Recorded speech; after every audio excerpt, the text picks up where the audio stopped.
And I'm not sure exactly if every Israeli feels that this war is yet over.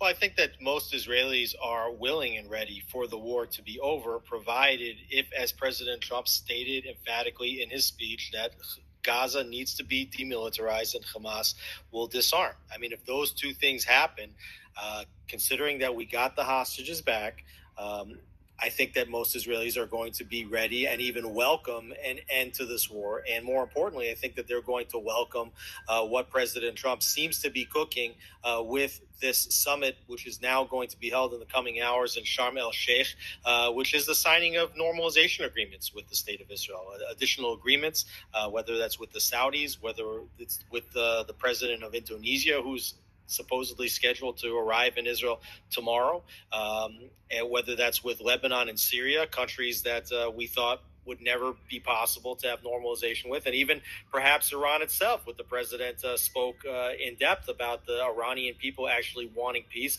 and it all being made possible by the victory. I think what was very important was that the president said to Israel, look, you cannot fight the world. The world is very big.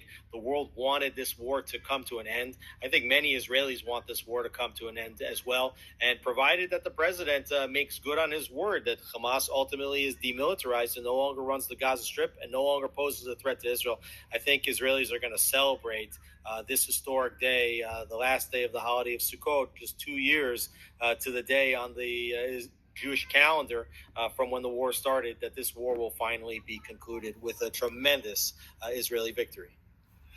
So, Alex, I'm with you. And just yesterday, I was driving with my family, just as an aside, just so people understand how small this country is. And we drove past Shiloh. And as we drove past, I had to make a turnaround. I drove in, and this is in the heart of Judea and Samaria. It's the place that Hannah prayed for the prophet Samuel. And as we drove in, just to make a turnaround, my kids started screaming in the back of the car, cheering. And I said, what are you cheering about? And they said, it's Avi Yonatan's city. This is where Noah Argamani's boyfriend was living. And at the entrance to the city, you could see the welcome home signs. The entire thing was lit up.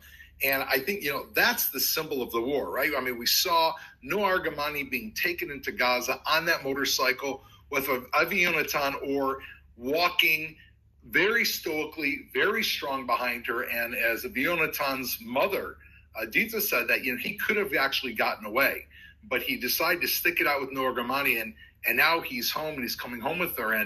And we see these incredible signs of homecoming. But my question to you is, I do want to push back a little bit on this, since I do live in Judea and